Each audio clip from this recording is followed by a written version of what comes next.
Hi guys, my name is Robin and today I am bringing you my November and December anticipated releases.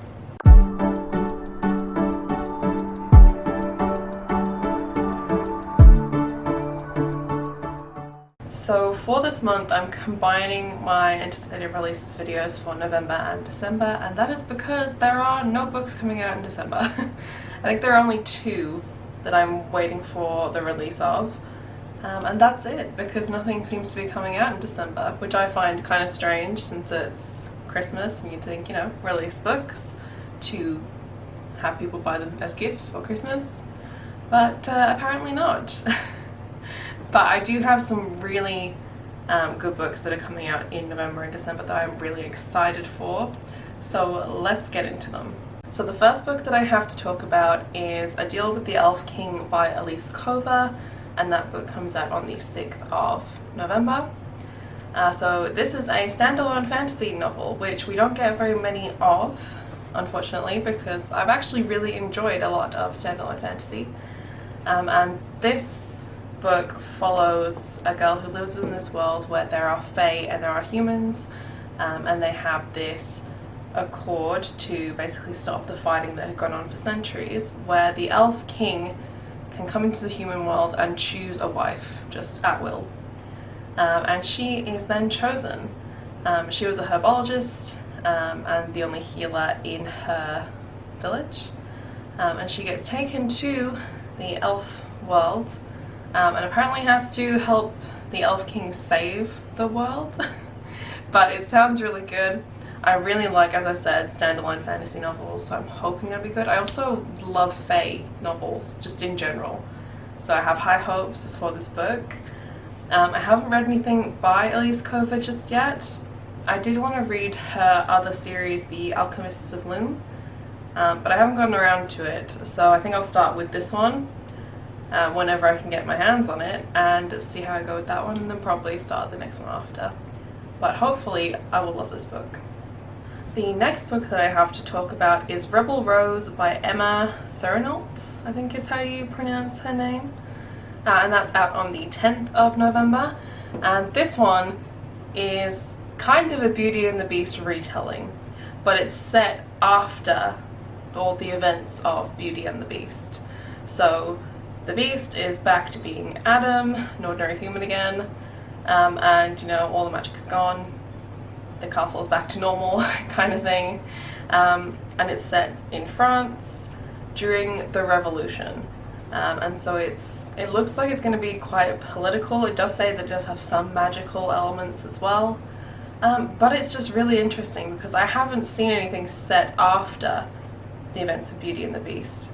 I've seen ones that actually retell the Beauty and the Beast story, but never the after effects, so I'm really looking forward to this one actually. I love Beauty and the Beast. It's one of my favourite movies. I have 2 sets of Beauty and the Beast pop vinyls. That's how much I love it, and I have a lot of other merch around the house. So I'm really looking forward to this one. And I hope it's going to be good. It's a new look on it, so at least it'll be something different to what I've read before. But we'll see how that goes. The next book is one that I've been seeing a lot of people talk about recently, and that one is These Violent Delights by Chloe Gong, and that's out on the 17th of November. This seems to be a Romeo and Juliet retelling, but in Shanghai, and like the Capulets and Montagues are like gang families in Shanghai, and that sounds really cool. I read Romeo and Juliet a long time ago, and I've watched a lot of the movies, the remakes, and I love the story of Romeo and Juliet, so that really appeals to me already. But just the fact that it's, gangs and you're in Shanghai is definitely a new perspective on it that I haven't read before, which I'm really looking forward to. And also there seems to be some murders going on, which get our Romeo and Juliet figures to interact and work together and probably fall in love and have some very bad things happen if it follows the Romeo and Juliet story. But everyone seems to be talking about it, so I'm really looking forward to reading it at some point as soon as I can again get my hands on it. It'll probably be next year because my TBR is pretty booked up for the rest of the year, unless it comes up on my TBR game. But I'm looking forward to it. Hopefully I'll read it soon and tell you guys what I think of it. Hopefully it's really good. So the next book that is coming out is Ready Player 2 by Ernest Cline, which comes out on the 24th of November.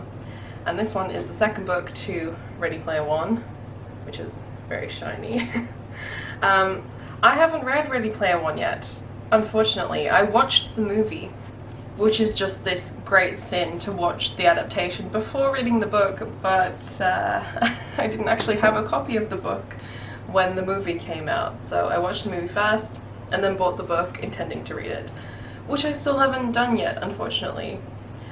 But I didn't think there was ever going to be a second book coming out in this series, and since there is, it should really make me read this one so that I can read the next one.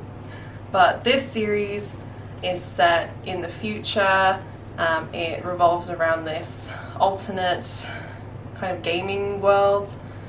So everyone has like reality headsets and they're constantly living within this game, and it becomes more like real life than the actual real world. And then there's a whole bunch of drama. I really need to read the book to see how different it is from the movie as well, because they always adapt things in a way that works better for film than for books. So I don't have the whole story for it technically, since I haven't read the book. But I think I'll get to this one so that I can then get to the next one. I have been meaning to read more science fiction as well lately, so this is now on my list because there's a new book coming out. I haven't actually read the synopsis for the new one because I assume it follows on after the events of the first book. I don't want to spoil myself in case the book has a different ending to the movie. So I'll read this one and then I'll get to see what happens in the next book. So the next book is How the King of Elfhame Learned to Hate Stories by Holly Black, and this one's out on the 24th of November. So this is part of the Folk of the Air series by Holly Black. So the first one is The Cruel Prince, and this I think is a novella. So it has bits from before the first novel and then bits after the third one, as well as apparently like excerpts from the books just told from Cardan's perspective, who is the Cruel Prince. I still haven't finished the series. I now own all 3 books, and I've read the first one. I haven't read the second one yet, or the third. So I am hoping that when I finish them, I'll get to this one. It is an illustrated book as well, so I'm probably going to try and get a physical copy just because the art would just be really nice as well to have instead of having an ebook or audiobook even. But I'm looking forward to it. Hopefully I will finish these soon so then I can start that one. I have actually found recently that I really enjoy getting like little novellas that come after a series is concluded, especially because it gives you something like extra on top of the end of the final book, because often with fantasy series I find that I kind of want to see what will happen next, because you get to the end and it's like the big conclusion and then you just assume like life goes on kind of thing, but you don't get to see it, which this gives you a bit after as well as before and during the book series. So I'm hoping that it will give us some more content that I will love. So starting off the December books, we have A Sky Beyond the Storm by Sabaa Tahir, and that one's out on the 1st of December. This is the 4th book in the Ember and the Ashes series, which I have unfortunately not even started yet.